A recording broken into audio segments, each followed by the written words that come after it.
మేము ప్రశ్నిస్తే మమ్మల్ని చంపేస్తారా అంటూ మాజీ మంత్రి కాకాని గోవర్ధన్ రెడ్డి కూటమి ప్రభుత్వంపై ధ్వజమెత్తారు. గుంటూరులో ఆయన మాజీ మంత్రి అంబటి రాంబాబు కుటుంబాన్ని పరామర్శించారు. ఈ సందర్భంగా మీడియాని ఉద్దేశించి ప్రభుత్వాన్ని ఘాటైన వ్యాఖ్యలతో ప్రశ్నించారు. వైసీపీ నేతలను అరెస్టు చేసేందుకు ప్రభుత్వం సాకులు వెతుక్కుంటుందని, ఏదో ఒక సాకుతో ప్రశ్నించే వారిపై టార్గెట్ చేసిందని ఆయన ఆవేదన వ్యక్తం చేశారు. రేపు వైఎస్ఆర్ ప్రభుత్వం వచ్చిన తర్వాత ప్రస్తుతం ఇలాంటి చర్యలు పాల్పడుతున్న వారు తట్టుకోలేరని హెచ్చరించారు. ఈ కార్యక్రమంలో అంబటి మౌనిక తదితరులు హాజరయ్యారు. జగన్మోహన్ రెడ్డి గారి మంత్రివర్గంలో సహచర మంత్రిగా పనిచేసినటువంటి అంబటి రాంబాబు గారిని అక్రమ కేసు బనాయించి జైల్లో పెట్టడం, అక్రమ కేసు బనాయించి జైల్లో పెట్టడంతో పాటు ఆ ఇంటి మీద, కుటుంబం మీద, ఆయనకు సంబంధించినటువంటి వస్తువుల మీద దాడి చేయడం.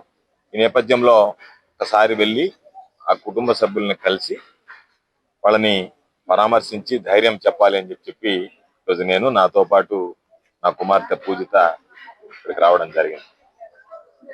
చాలా సంతోషం ఏమిటంటే, కుటుంబం రాంబాబు గారు ఎంత మానసిక దృఢత్వం కలిగి ఉంటాడో, ఏ విధంగా ఎటువంటి ఆటుపోట్లైనా ఎదుర్కొనేటువంటి గుండె ధైర్యం కలిగి ఉంటాడో, అదే విధంగా ఈరోజు కుటుంబ సభ్యులు కూడా ఏమాత్రం భయం అనేటువంటిది లేకుండా వాళ్ళు ఒక దృఢమైనటువంటి మనసుతో ఆ కుటుంబం ఈరోజు నిలబడగలిగింది అనేటువంటిది సంతోషించాల్సినటువంటి విషయం. కూటమి ప్రభుత్వం అధికారంలోకి వచ్చిన తర్వాత దౌర్భాగ్యమైనటువంటి పరిస్థితులు అంటే, బహుశా మనం గతంలో చెప్పుకునేటువంటి వాళ్ళం, బ్రిటిష్ పాలకులు మనల్ని ఈ విధంగా చేశారంట, ఆ విధంగా చేశారంట అని చెప్పి పుస్తకాలు చదువుకున్నాం. ఈరోజు ఈ రాష్ట్రంలో బ్రిటిష్ పాలనను మించినటువంటి నియంత పాలన, అసలు ఎమర్జెన్సీలో కూడా ఎంత దారుణమైనటువంటి పరిస్థితులు చూస్తున్నాం. ఈరోజు ఆంధ్ర రాష్ట్రంలో అప్రకటిత ఎమర్జెన్సీ నడిచేటువంటి పరిస్థితి.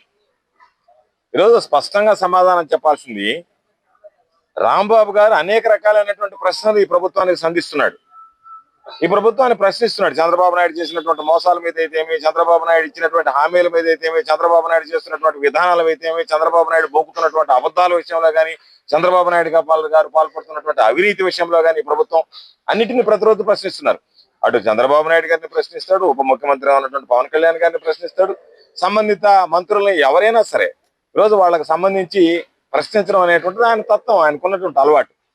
ఈరోజు ఆయన ప్రశ్నిస్తున్నాడు, మీరు ఇరకాటంలో పడుతున్నారు, వాటికి రాజకీయంగా సమాధానం చెప్పలేనటువంటి పరిస్థితిలో ఉన్నారు. కాబట్టి మీరు ఈరోజు ఒక పోలీసును ప్రయోగించి ఇళ్ల మీద దాడులు చేయించి, వాళ్ళ ప్రోద్బలంతో పోలీసు దగ్గరుండి దాడులు చేయించి ఈరోజు మీరు చేస్తున్నటువంటి ఈ రావణ కాష్టం లాంటి ఈ ఏదైతే ఈరోజు మీరు నాంది పలికారో, భవిష్యత్తులో దీనికి సంబంధించినటువంటి భారీ మూల్యం చెల్లించుకోవాల్సినటువంటి పరిస్థితి ఏర్పడుతుంది. నేను అనేక సందర్భాలలో ఇప్పటికే జరిగినటువంటి అనేక సమావేశాలు చెప్పాం. తెలుగుదేశం పార్టీ వాళ్ళు ఈరోజు పోలీసులను పెట్టుకుని పోలీసుల అండతో వచ్చి కుటుంబ సభ్యుల మీద దాడులు చేయడం, వ్యక్తిగతంగా దూషించడం, అదేవిధంగా మాట్లాడడం ఆ రోజు మొత్తం చూసాం, అందరం చేశాం.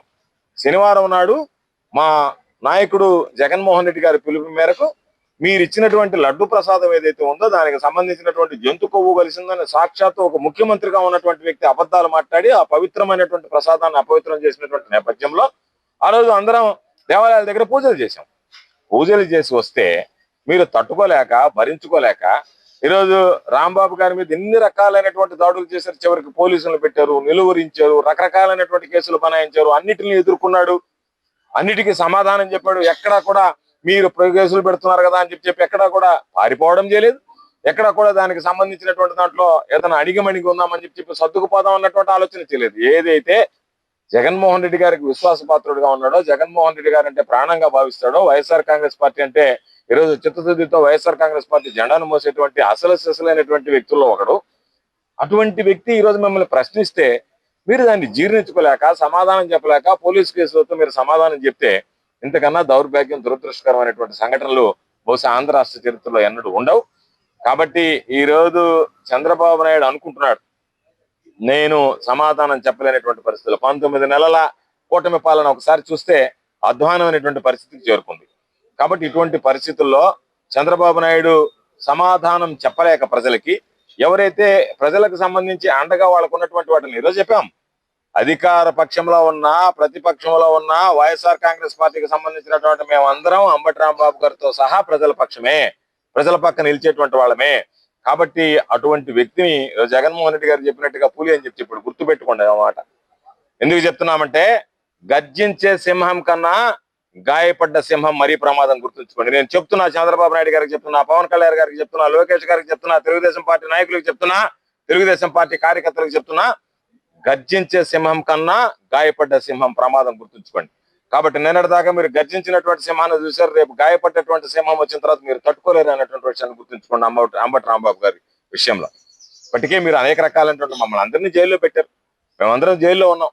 ఏది ఏమైనా సరే ఈరోజు పాపం చంద్రబాబు నాయుడు అనుకున్నాడు, వీళ్ళందరినీ జైల్లో పెడితే వీళ్ళు భయపడిపోతారు, లేదా వీళ్ళకి సంబంధించినటువంటి ఆ చరిత్ర అక్కడికి ఆగిపోతుంది, మనల్ని ప్రశ్నించే వాళ్ళు లేరు అనుకున్నారు.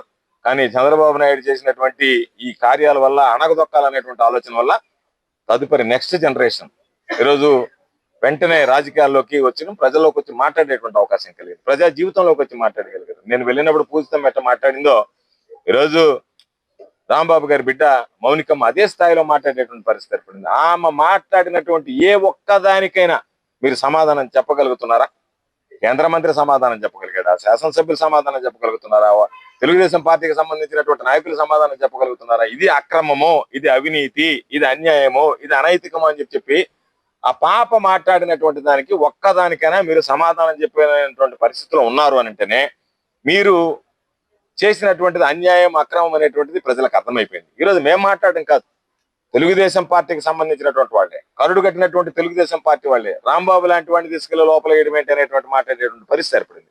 రాంబాబు గారు ఎప్పుడైనా కూడా కక్ష సాధింపులకు పాల్పడేటువంటి వాడు కాదు. సరదాగా సంభాషణ సరదాగా ఉండేది, వ్యక్తితో గడిపినా సరదాగా ఉండేది. నాకు చాలా సంబంధాలు ఉన్నటువంటి మనిషి. నెల్లూరు జిల్లాకి ఇన్ఛార్జ్ మంత్రిగా పనిచేశాడు. నెల్లూరు జిల్లాకి ఇన్ఛార్జ్ మంత్రిగా పనిచేస్తే నెల్లూరు జిల్లాలో ఉన్నటువంటి ఆ 2 సంవత్సరాల పరిచయాల్లో ఇప్పటికీ కూడా పాపం ఆ స్థానికంగా ఉండేటువంటి వైఎస్ఆర్ కాంగ్రెస్ పార్టీ నాయకులు ఆ ప్రాంతంలో కలవరిస్తారు, ఆయన పలకరించే తీరు కానీ విధానం కానీ. అటువంటి వ్యక్తిని ఈరోజు మీరు ఏదో ఆ కుటుంబానికి సంబంధించినటువంటి అప్రతిష్ట పాలు చేయాలని చెప్పిన మరొక రకంగా మీరు అనుకున్నారు. ఏమి ఇబ్బంది లేదు, మీ ఆశలేం ఫలించవు, మీరు పైశాచిక ఆనందం పొందాల్సిందే తప్ప అంబటి రాంబాబు గారు కానీ అంబటి రాంబాబు గారి కుటుంబం కానీ ధైర్యంగా ఉంది, ఆరోగ్యంగా ఉన్నాడు రాంబాబు గారు. కాబట్టి ఇది మంచి పద్ధతి కాదు అనేటువంటి విషయాన్ని సందర్భంగా తెలియజేస్తున్నాం. ఏది ఏమైనా సరే ఈ ప్రభుత్వం గుర్తుంచుకోవాల్సింది, మీకున్నటువంటి ఈ పదవి ఏదైతే ఉందో ఇది తాత్కాలికం, మీ వ్యక్తిత్వం శాశ్వతం. కాబట్టి చంద్రబాబు నాయుడు పదవిని కోల్పోవడమే కాకుండా చంద్రబాబు నాయుడు వ్యక్తిత్వాన్ని కూడా ఈ విషయంలో కోల్పోయాడు. చంద్రబాబు నాయుడు అనేటువంటి వ్యక్తిగా కూడా ఈరోజు ఓడిపోయాడు చంద్రబాబు నాయుడు. రాజకీయాల్లో ఓటమి పాలు కావడం కాకుండా ఒక వ్యక్తిగా, ఒక 40 సంవత్సరాలు సుదీర్ఘ అనుభవం ఉన్నటువంటి వాడిని నేను చెప్పేటువంటి వాడివి, నీకున్నటువంటి దుర్బుద్ధి ఏమిటి అంటే చంద్రబాబుకి నన్ను అరెస్ట్ చేశారు, నన్ను లోపల పెట్టారు, కాబట్టి అందరిని అరెస్ట్ చేయాలి. చంద్రబాబు నాయుడు అర్థం చేసుకోలేకపోతున్నాడు. చంద్రబాబు నాయుడు ఎందుకు అరెస్ట్ చేశారు? అక్రమ కేసులు పెట్టా, లేకపోతే ఇంకొకరు మాట్లాడితే అరెస్ట్ చేయలే. చంద్రబాబు నాయుడు అవినీతికి పాల్పడ్డటువంటి ఫైల్ మీద సంతకం పెట్టాడు కాబట్టి చంద్రబాబు నాయుడు అరెస్ట్ చేశారు. మేము ఎక్కడ అవినీతికి సంబంధించినటువంటి ఫైల్ మీద సంతకాలు పెట్టలేదే, దానికి సంబంధించి మా పాత్ర లేదే. ఏదో దేవస్థానానికి వెళ్ళి పూజ చేయించుకొని వస్తుంటే పోలీసులు అనేటువంటి వాడు వాళ్ళ చేతిలో లాఠీలు ఉంటాయా? పోలీసులు వచ్చి ఆ లాఠీలు ఉండేటువంటి వాళ్ళకి అండగా నిలబడతారా? ఎక్కడైనా ఈ రాష్ట్ర చరిత్రలో ఇటువంటి కార్యక్రమాలు చూసామా? అంటే మీరు తీసుకొచ్చి దుర్భాషలాడి ఒక మహిళ ఏ విధంగా మాట్లాడింది రాంబాబు గారి గురించి, రాంబాబు గారు ఏంది, రాంబాబు గారి స్టేచర్ ఏంది, ఏ స్థాయిలో ఆయన రాజకీయాలు చేశాడు, ఎంత సుదీర్ఘమైనటువంటి అనుభవం ఉంది, అటువంటి వ్యక్తిని పట్టుకుని మాట్లాడిన తర్వాత ఆయన చెప్పాడు, ఆ ఆవేశంలో చిన్న పొరపాటును నేను జారాల్సిందిగా దాన్ని వెనక్కి తీసుకుంటానంట. ఏం చెప్పాడు? నేనేమి అరెస్టులకు ఇంకొక దానికి భయపడటం లేదు, నా మనస్సాక్షి చెప్పింది కాబట్టి వెనక్కి వచ్చాను, చంద్రబాబు నాయుడు గారు నేను అనలేదు అన్నాడు. అటువంటి స్థితికి ఈరోజు తెలుగుదేశం పార్టీ దిగజారిపోయి ఏదో కారణాలు చూపించి అంటే రాంబాబు గారిని అరెస్ట్ చేయాలి, రాంబాబు గారిని అరెస్ట్ చేయడానికి ఒక కారణం కావాలి, ఆ కారణాన్ని మీరు అన్వేషించాలి. ఆ అన్వేషించే ప్రక్రియలో ఇది దొరికింది, దీన్ని ఉపయోగించుకోవాలనేటువంటి ఒక దుర్మార్గమైనటువంటి ఆలోచనతో మీరు పనిచేశారు. కాబట్టి ప్రజలు గమనిస్తున్నారు, ఈ సమాజం గమనిస్తుంది, మీ వ్యవహార శైలి ఏ విధంగా ఉందనేటువంటిది ఈరోజు అర్థమైపోయింది.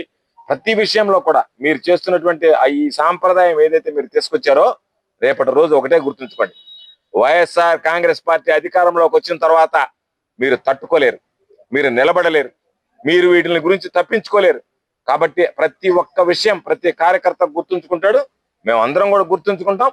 ఈరోజు మా మీద జరిగినటువంటి దాడులు మేము ఏదన్నా ప్రశ్నిస్తే మమ్మల్ని చంపేస్తారా? మా మీద దాడులు చేస్తారా? అంటే మేము మిమ్మల్ని ప్రశ్నించకూడదా? మేము ప్రశ్నిస్తే మేము ఈ సమాజంలో బ్రతకకూడదా? అంటే మేము బ్రతికితే మేము మిమ్మల్ని ప్రశ్నిస్తే మేము బ్రతకడమే మమ్మల్ని కడతేర్చాలనేటువంటి ఆలోచనతో మా మీద దాడులు చేసి ఈ రోజు రాంబాబు గారి మీద వచ్చినటువంటి దాడిని మేము విజువల్స్ లో చూస్తేనే అనిపించింది. ఎప్పుడైనా ఇంత దుర్మార్గం, మనుషులను ఇళ్ల మీదకి పంపించడం ఏంది, మనుషులను ఆఫీసుల మీద పంపించడం ఏంది, ఆఫీసులు ధ్వంసం చేయడం ఏంది, ఎదురుగా మాట్లాడేటువంటి విధానం ఏంది, పోలీసులు వాళ్ళని బ్రతిమలాడటం ఏంది, ఒక వ్యక్తిని వచ్చి ఒక వ్యక్తి దూషిస్తా ఉంటే పోలీసులు బ్రతిమలాడటం ఏంది, మళ్ళా తీసుకెళ్లి ఆ వ్యక్తి మీదనే కేసు పెట్టి జైల్లో పెట్టడం, ఇవన్నీ కూడా ఎంత దుర్మార్గం అంటే నిజంగా మీకు చిత్తశుద్ధి ఉంటే ఆ రోజు వచ్చినటువంటి ఇంటి మీద దాడి చేసినటువంటి వాళ్ళని వెంటనే రిమాండ్ చేయాలి, వాళ్ళ మీద లాఠీ చార్జ్ చేయాలి. అంతే తప్ప ఈ రోజు ఒకటే గుర్తుంచుకోండి, రాంబాబు లాంటి వ్యక్తి తుపాకీ గుళ్లకు కూడా భయపడేటువంటి వాడు కాదు. ఆ విషయాన్ని గుర్తుంచుకుంటే మంచిది అని చెప్పి ఈ సందర్భంగా తెలియజేస్తున్నాం. తప్పనిసరిగా వైఎస్ఆర్ కాంగ్రెస్ పార్టీ కుటుంబం, మా నాయకుడు జగన్మోహన్ రెడ్డి గారితో సహా అందరం ఈరోజు రాంబాబు గారి కుటుంబానికి అండగా ఉంటాం. ఒకటే బాధ, రాంబాబు గారు మన మధ్య లేరు, ఈ రోజు జైల్లో ఉన్నారు అనేటువంటి తప్ప మిగతా మీరు ఎటువంటి పైశాచిక ఆనందాన్ని పొందినా సరే దాని ద్వారా వచ్చేటువంటి ఉపయోగం శూన్యం. కాకపోతే ఈ రోజు మీరు తీసుకున్నటువంటి ప్రక్రియల ద్వారా రేపు రాబోయేటువంటి రోజుల్లో మీరు మీ కుటుంబం ఎన్ని ఇబ్బందులు పడతాయో, ఈ రోజు ఆ కుటుంబం ఎంత మానసిక వేదన గురవుతుందో అంతకి 10 రెట్లు మీ కుటుంబాలు రేపు మానసిక వేదన గురేటువంటి పరిస్థితి ఉంటుంది అనేటువంటిది స్పష్టంగా తెలియజేస్తూ, ఏది ఏమైనా సరే మరొకసారి చెప్తున్నా, చంద్రబాబు నాయుడు అవలంబిస్తున్నటువంటి ఈ ప్రజా వ్యతిరేక విధానాలు, స్వార్థ ప్రయోజనాలు, ప్రశ్నించే వాళ్ళని నేను ఏదో ఏదో పాతకాలంలో చూసే నియంత్రణ హిట్లర్ లాంటి వాళ్ళని, వాళ్ళకన్నా దారుణంగా ఈరోజు నిన్ను ప్రశ్నిస్తేనే తప్పు అని చెప్తే నువ్వు చేసినటువంటి నిర్వాకాలు ఆ విధంగా ఉన్నాయి, నువ్వు ఉద్ధరించేటువంటి పనులు ఆ విధంగా ఉన్నాయి, నువ్వు చేసేటువంటి ప్రతి ఒక్కటి మోసము, ప్రతి ఒక్కటి అబద్ధము, అవినీతి, అనైతిక కార్యక్రమాలు తప్ప ఏమీ చేయలేనటువంటి నేను ఖచ్చితంగా ప్రశ్నించి తీరుతాం అని చెప్పి ఈ సందర్భంగా తెలియజేస్తాం. అంబటి రాంబాబు గారి మీద మీరు చేసినటువంటి దాష్టికం గాని, అరెస్టును గాని వైఎస్ఆర్ కాంగ్రెస్ పార్టీ పక్షాన అందరం ఖండిస్తున్నాం.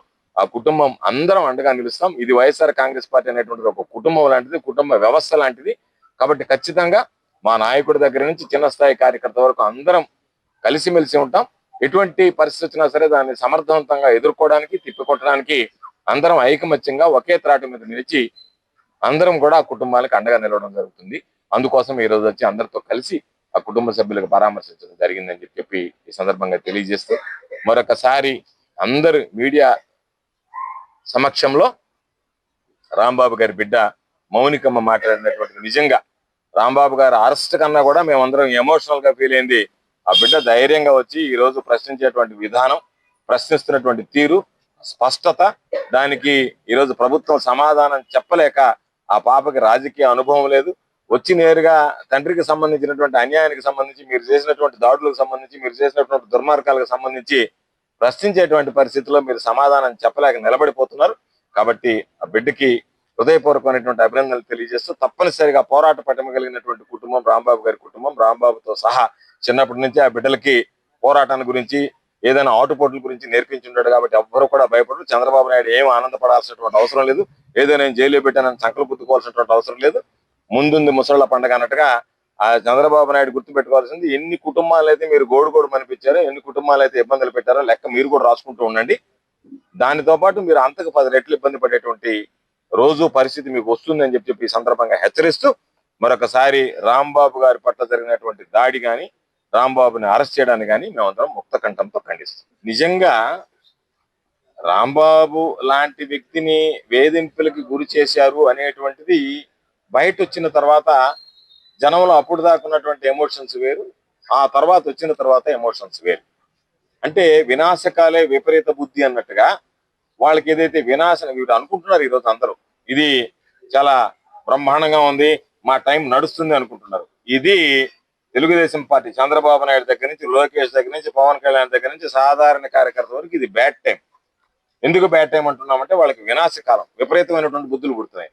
రేపు వీటికి సంబంధించి ఎంత పరిహారంగా పొందాల్సి వస్తుంది అనేటువంటిది ఆలోచన చేయాలా. ఆయన మీద దాడి చేయడం, అరెస్ట్ చేయడమే ఒక నేరం అయితే, ఆయన మీద ప్రత్యక్షంగా కానీ పరోక్షంగా కానీ దాడి చేశారనేటువంటిది బయటకు వచ్చిన తర్వాత నిజంగా ఈ ప్రభుత్వం అసలు పరిపాలించడానికి అర్హత కలిగి ఉందా లేదా అనేటువంటి అనుమానాలు, సందేహాలు వచ్చేటువంటి పరిస్థితి. ఇవి ఎక్కడ కూడా ఎవ్వరు కూడా, తెలుగుదేశం పార్టీ వాళ్ళు కూడా ఈరోజు ప్రశ్నించేటువంటి పరిస్థితిలో ఉన్నారు. ఈ విధానాలు బాగలేవని చెప్పి దీన్ని ఎవ్వరు కూడా ఈ సమాజంలో హర్షించారు.